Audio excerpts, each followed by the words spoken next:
Example, I will tell super GST. Nobody imagined.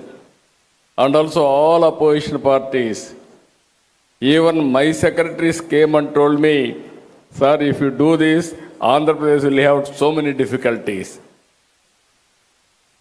At that stage, she managed very well and assured everybody with this reform, there will be employment generation, there will be saving for the common man, and also economy will grow from strength to strength.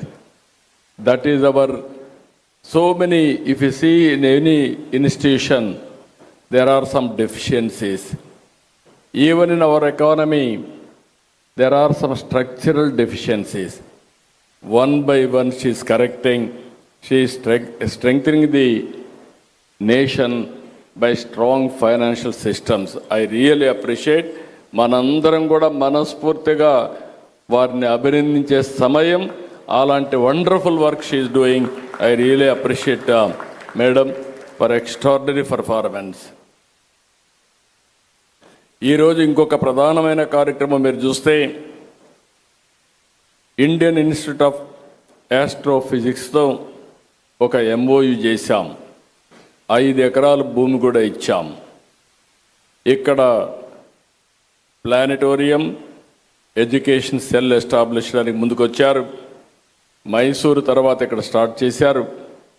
Madam గారికి ఎప్పుడు creative అంటే చాలా passion. నేను పోయినప్పుడు అక్కడ చేశాను, ఇక్కడ కూడా చేస్తే బాగుంటుందంటే నేను ఇమ్మీడియట్గా యాక్సెప్ట్ చేశాను. It is a wonderful experience for youth. ఎందుకు ఈ మాట వాడుతున్నానంటే ఆంధ్రప్రదేశ్లో మీరు ఒక్కసారి ఆలోచిస్తే అనేక ఇనిషియేటివ్ తీసుకున్నాం. ఈరోజు చాలా సమస్యలు ఉన్నాయి. ఆ సమస్యలను అధిగమించడానికి మీరు చూస్తే ఆంధ్రప్రదేశ్కి స్ట్రక్చరల్ ప్రాబ్లమ్స్ ఉన్నాయి. బైఫర్కేషన్ అయ్యింది. నూతన రాష్ట్రం, అగ్రికల్చర్ ఎకానమీ, అర్బన్ పాపులేషన్ లేదు, అసలు రాజధాని లేదు. నాలెడ్జ్ ఎకానమీ కూడా హైదరాబాద్కే పరిమితమైంది. ఆ సందర్భంగా ఇక్కడికి వచ్చినప్పుడు ఎక్కడికక్కడ ఏ విధంగా ఇవన్నీ బ్యాలెన్స్ చేయాలని 10 సంవత్సరాల మునుపు జరిగిన బైఫర్కేషన్, తర్వాత ఫర్దర్గా జరిగినటువంటి డ్యామేజ్, ఈ రెండు కూడా ఫ్లెక్సిబిలిటీ లేని పరిస్థితికి వచ్చింది. ఇక్కడే బ్యాంకర్స్ ఉన్నారు.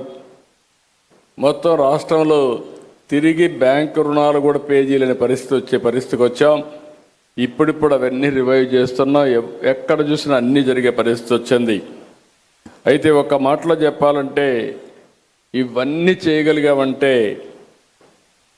వెంటిలేటర్ పై నుండే ఆంధ్రప్రదేశ్ ఎకానమీని బయట తీసుకొచ్చిన ఘనత కేంద్రానిది. దానికి నాయకురాలు నిర్మలా సీతారామన్ గారని చెప్పి కూడా నేను మీకు తెలియజేస్తున్నా.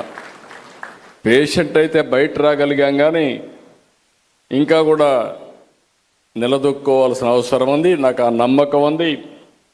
అగ్రిటెక్ మీద ఫోకస్ చేస్తున్నాం, ఇన్ఫ్రాస్ట్రక్చర్ మీద ఫోకస్ చేస్తున్నాం. ఇంకొక పక్కన లేటెస్ట్ టెక్నాలజీస్ పైన ఫోకస్ చేస్తున్నాం. అందుకే కేంద్రం తీసుకున్న అన్ని రిఫార్మ్స్ని అడ్వాంటేజ్ తీసుకుని ఈరోజు aerospace city, space city, aerospace city, లేకపోతే డ్రోన్ సిటీ, లేకపోతే electronic city, green energy, you name anything in India, even semi conductor, everything we are launching. I'm confident with all our initiatives, Andhra Pradesh will emerge one of the best in future. I don't have any doubt about it. అలాంటి సందర్భంలో ఇంకొక పక్కన మనం ఒకసారి చూస్తే ఈరోజు ఇక్కడ ఉండే రైతులను కూడా మరొక్కసారి మనస్ఫూర్తిగా అభినందిస్తున్నా. ఎందుకంటున్నానంటే మీరు చాలా ఇబ్బందులు పడ్డారు, చాలా సమస్యలు ఎదుర్కొన్నారు. నేను ఒకటే మీ అందరికి ఆమె ఇస్తున్న 56,000 కోట్ల రూపాయలు విలువైన 95 ప్రాజెక్టులు ప్రారంభించాం. ఇప్పుడు తొందరలోనే సీడ్ యాక్సెస్ రోడ్డు పూర్తవుతుంది. అదే సమయంలో నిన్నే అమరావతి CRDA ఇనాగరేట్ చేసుకున్నాం. ఇవన్నీ కూడా 2028 కల్లా పూర్తి చేయడం,